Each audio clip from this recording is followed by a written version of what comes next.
रायपुर से बड़ी खबर आपको बताएंगे। साय मंत्रिमंडल का विस्तार होने जा रहा है। जल्द ही इसको लेकर विस्तार किया जाएगा। बृजमोहन अग्रवाल के सांसद बनने के बाद एक मंत्री पद खाली हो गया है। एक मंत्री पद पहले से खाली था। कुल मिलाकर अब 2 मंत्री पद खाली हैं और मंत्री बनने के लिए बेकरार हो रहे हैं छत्तीसगढ़ के नेता। और बेताबी इस कदर बढ़ रही है कि कतार देखी जा रही है। 18 जून तक विधानसभा की सदस्यता से बृजमोहन अग्रवाल इस्तीफा दे देंगे और इस्तीफे की जैसे ही खबर पहुंची कि 2 मंत्री पद खाली हो रहे हैं, उसके बाद अब विधानसभा को लेकर जिस तरह से जो खबरें आई कि जो विधायक जीते हैं वो भी अब मंत्री बनने की लिस्ट में शुमार है। एक मंत्री पद पहले से खाली था, एक अब खाली हो गया। कुल मिलाकर 2 मंत्री अब बनेंगे। मंत्रिमंडल में 2 मंत्रियों का विस्तार होगा। कौन चेहरा होगा, किसके सर पर ताज सजेगा, अभी तक स्पष्ट नहीं हो पाया है। सूत्रों के हवाले से 1 दर्जन से ज्यादा नाम इस लिस्ट में शामिल हैं, लेकिन 2 चेहरे हैं, 2 मंत्री पद हैं और दर्जनों कतार यहां पर मंत्री बनने के लिए देखी जा रही है।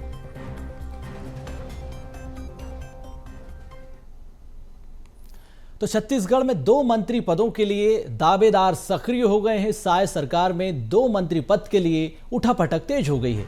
बृजमोहन अग्रवाल के सांसद चुने जाने के बाद से एक सीट खाली हो गई, एक सीट पहले से खाली थी। अब 2 मंत्री पद खाली है मंत्रिमंडल में। उसी को लेकर अब माथापच्ची शुरू हो गई है।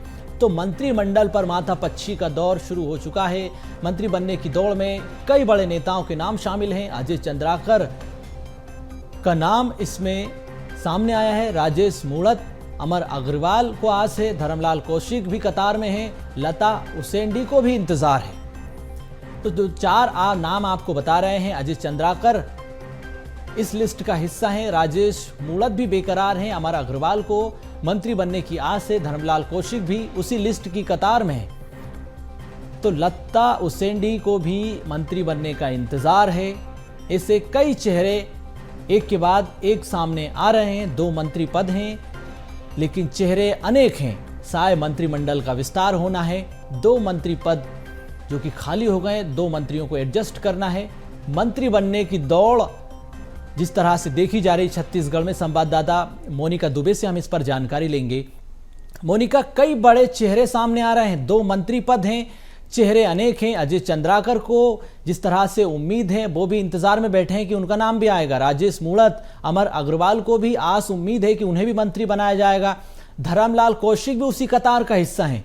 लता उसेंडी इंतजार कर रही हैं कि मुझे भी मंत्री बनाया जाएगा, लेकिन मंत्री पद 2 हैं, 2 चेहरे। कितने नाम, कितने चेहरों को जगह मिलेगी?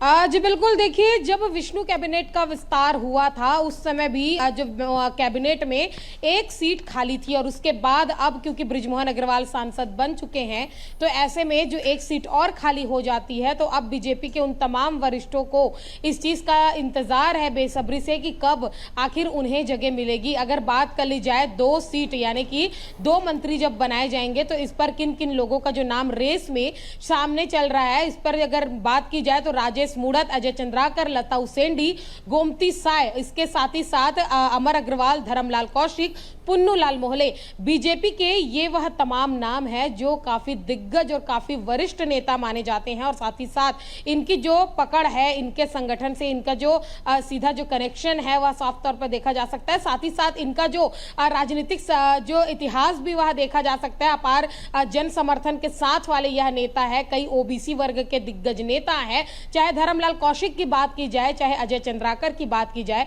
ओबीसी वर्ग से आने वाले ये जो 2 नेता हैं, इनके पहले भी जब देखा गया कि नेता प्रतिपक्ष की भूमिका में भी धर्मलाल कौशिक रहे हैं। चाहे चंद्राकर की बात कर ली जाए, अजय चंद्राकर की, तो रमन सरकार के समय में कैबिनेट में मिनिस्टर रहे हैं। और अगर राजेश मूणत की बात की जाए तो अभी रायपुर पश्चिम से विधायक है और एक बड़ा वोट बैंक जो है, एक जन समर्थन जो है वह अपने साथ रखते। साथ ही साथ प्रदेश में जब कांग्रेस की सरकार थी तो प्रखरता के साथ इन्होंने तमाम मुद्दे, आंदोलन और धरना प्रदर्शन से लेकर सारी चीजों में यह लगातार एक्टिव रहे हैं और लोक निर्माण विभाग में तमाम कार्यों का इनका जो ब्यौरा भी देखा जा सकता है। अमर अग्रवाल की अगर बात कर ली जाए तो बिलासपुर के दिग्गज नेता, क्षेत्रीय जो समीकरण जो बन रहा है उस पर क्षेत्रीय जो उनकी पकड़ है वह बहुत ही ज्यादा मजबूत है। साथ ही साथ एक जो वरिष्ठ नेता के तौर पर देखा जा सकता है, साथ ही साथ लता उसेंडी और गोमती साय को भी अगर देखा जा सकता है कि एक आदिवासी चेहरे के रूप में अगर देखा जाए तो ये दो नेताओं के जो नाम है महिला नेत्रियों के वह सामने हैं। और इसी के साथ ही साथ अगर जितने जो यहाँ पर जो नाम बन रहे हैं, इन्हें बेसब्री से इंतजार है कि आखिर कब जब विष्णु कैबिनेट में जब ये मंत्रियों के नाम जब सामने आएंगे तो इनके नाम सामने आ सकते हैं। प्रदेश में भी लगातार जो कवायद लगाए जा रहे हैं वह इन्हीं नामों पर लगाए जा रहे हैं कि इन्हीं नामों पर जो मुहर है वह लग सकती है। जिस तरीके से विष्णु कैबिनेट में जब विस्तार हुआ तो उसमें कई नए चेहरों को मौका मिला, कई जो नेताओं को जो बनाए गए, उसके बाद लगातार कांग्रेस पार्टी भी इसे लेकर सवाल उठा रही थी कि वरिष्ठों को किनारे कर दिया गया, दिग्गज नेताओं को किनारे कर दिया गया, नए नवेलों को मौका दिया। आज भी जो कांग्रेस की ओर से जो बयान आया है उसमें भी ये है कि इन नेताओं को जगह मिलनी चाहिए थी, लेकिन अभी तक उन्हें जगह नहीं मिल पाई। वरिष्ठता का जो एक बेनिफिट है वह बीजेपी उठा सकती थी, लेकिन बीजेपी ने नहीं उठाया। तो तमाम तरीके की चीजों को अगर देखा जाए और साथ ही साथ अगर बीजेपी संगठन की भी अगर बात की जाए तो बीजेपी संगठन ने पहले ही इसे लेकर क्लियर कर दिया था कि इस बार जो सीटों का बंटवारा होगा, इस बार जो मंत्रिमंडल में विस्तार होंगे वह कई पहलुओं को देखते हुए किया जाएगा। चाहे राजनीतिक समीकरण देख लीजिए, चाहे क्षेत्रीय समीकरण और जातिवाद के तौर पे भी कई लोगों को इसमें मौका दिया गया। तो अब बृजमोहन अग्रवाल सांसद बन चुके हैं और इस रेस में कई नाम जो है जो पीछे छूट गए थे, अब वो नाम फिर से सामने आ रहे हैं और 2 मंत्रियों की अगर नियुक्ति की जाएगी तो इन जो तमाम नामों पर मुहर जो है वह लग सकती है। जी मोनिका, जानकारी तो ये भी मिल रही है कि अब लॉबिंग शुरू हो गई है विधायकों की। तो सवाल यह है कि अनुभव का साथ देखने को हमें साय सरकार में मिलेगा या फिर नए चेहरों की चौसर बिछाई जाएगी, ये भी एक बड़ा सवाल है। जी बिल्कुल, ये तो संगठन का ही निर्णय होगा और बीजेपी संगठन ही इस पर निर्णय करेगी कि क्या जो पुराने जो दिग्गज नेता हैं उन्हें मौका मिलना चाहिए। इस पर जो भी निर्णय पार्टी की ओर से लिए जाएंगे, फिलहाल इंतजार करना होगा। कवायद बहुत सारे लगाए जा रहे हैं कि इन नामों पर मुहर लग सकता है, क्योंकि अगर वरिष्ठता के आधार पर देखा जाए तो ये जो तमाम नाम है वह प्रदेश में बीजेपी के सामने है। लेकिन अगर संगठन के तौर पर देखा जाए तो संगठन के अपने खुद के निर्णय होते हैं और वह उन निर्णय के आधार पे ही फैसला लिया जाता है तमाम जो पहलुओं को देखते हुए। तो थोड़ा इंतजार करना होगा कि आखिरकार किसे इसे पर जो मौका है वह मिल पाता है और किसके जो नामों की जो एक लहर चल पड़ी है, किन नामों पर मुहर लग पाता है। जी बिल्कुल, तो जिस तरह से मोदी लहर में नए चेहरों को मौका मिला है और अब सरकार को संगठन के साथ समन्वय के साथ काम करना है। चेहरे कौन होंगे सरकार तय करेगी, संगठन तय करेगा, ये देखने वाली बात होगी। बहुत शुक्रिया तमाम जानकारी के लिए आपका मोनिका।